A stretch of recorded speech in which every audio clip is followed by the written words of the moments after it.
Hello, welcome to the local part of the programme. I'm Etalie George. Plus the referendum vote on EU membership. We speak to a business who thinks we'd be better off out.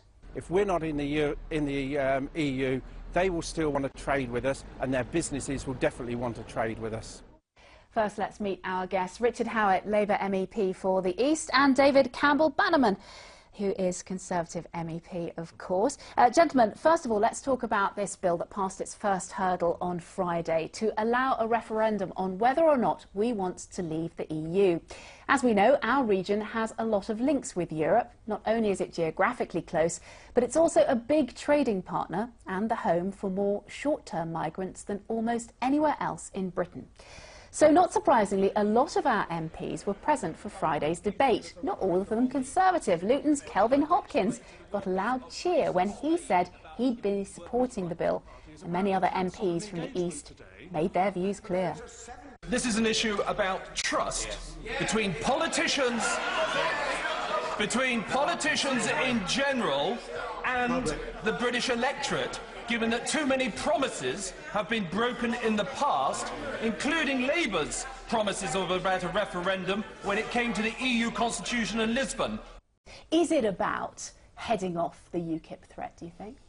No, I don't think it is. I mean, what Richard has failed to say is that, the great majority of British people, regardless if they're left or right, want a referendum. I mean, Kate Hoey, in the debate on Friday, said that the majority of Labour members want a referendum. So it's not just about the Conservatives, and this is why I've come back from UKIP, because I think a referendum is the right way forward. But why can't it be a government bill then?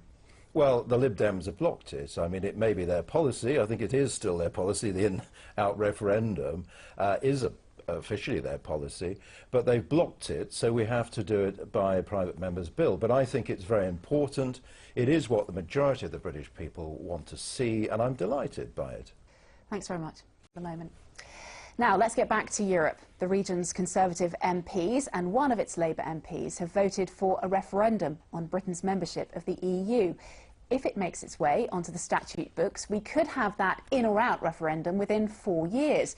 Now, a few weeks ago, we looked at the case for staying in the European Union. This week, we're looking at some of the arguments against. Andrew Howard runs the Peterborough logistics company PC Howard Limited. He told us why he's changed his mind about being in Europe. One of the biggest changes to impact on our industry is actually occurring during the course of this year, and it's the upgrading of the emissions requirements for vehicles in the UK. We're going from something called Euro 5 to Euro 6, which for every vehicle you purchase is going to add £10,000 to £15,000 to the cost. And bearing in mind we run 100 vehicles, that is a significant cost over the lifetime of a vehicle. I think not only could we as an industry do without it, the economy, the country can do without of it. We're just trying to come out of the worst recession that's ever been recorded, and here we are actually putting more costs onto the businesses and in fact moving goods around the UK. My view has completely changed. 20 years ago, if you'd have been talking to me, I'd have been really in favour of being in the EU, the potential that that would give us, but to be honest, I only see one way now. I cannot see the negotiations working.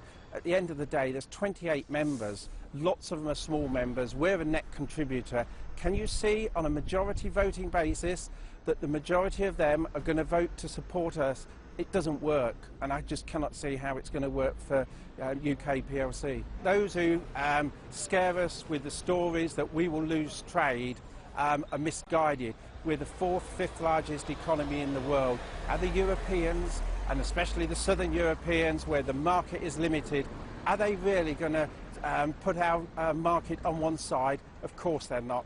If we're not in the EU, they will still want to trade with us, and their businesses will definitely want to trade with us. All the time, new rules are coming into play, which actually, whilst they may be really well intended, and in principle may be fine, the timing is just unbelievable. And actually it's unbelievable not only for our business, but for everybody who works for us, because we just need to get the economy running, and we can't afford to put barriers in place that actually slows everything down.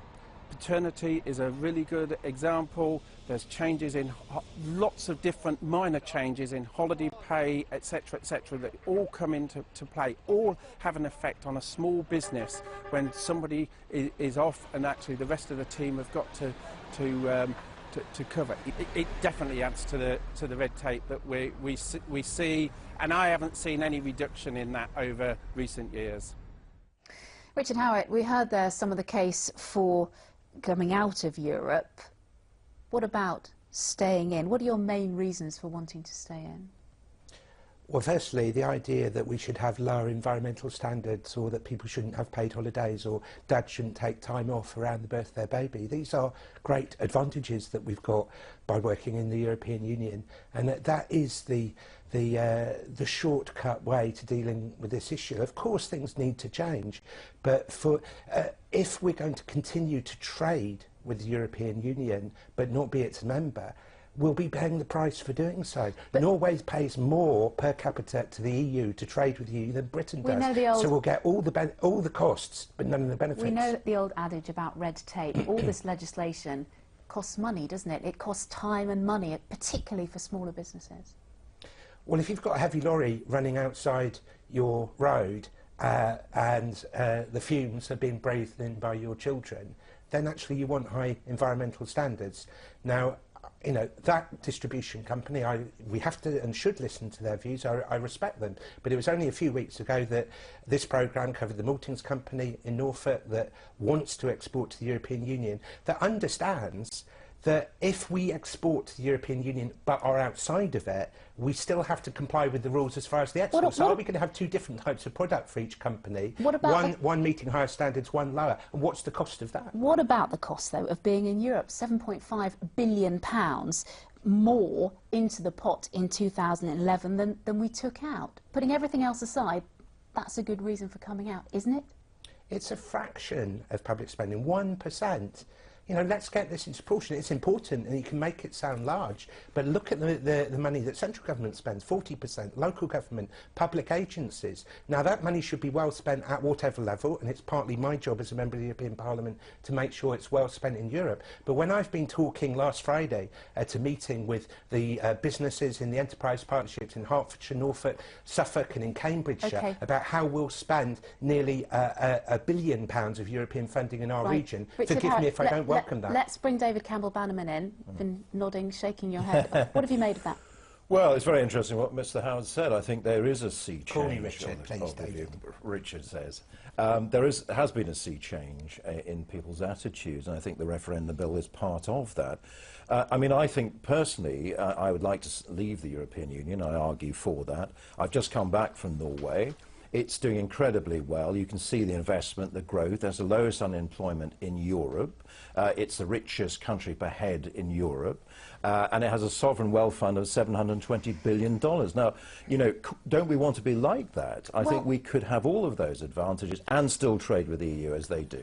According to the polls at the moment, more people want to stay in the EU than come out. So if there were a referendum, you'd lose. Well, it depends what polls you look at. If you have a renegotiated deal, and I do support the Prime Minister's thrust, try and renegotiate it in. If you can't get that, then let's negotiate an out deal, like Switzerland or Norway. I mean, Switzerland is the third largest trading partner with the EU. It's not tiny, it's a massive trading partner, and it has full access to the EU market as we would, as Mr. Howard's company would.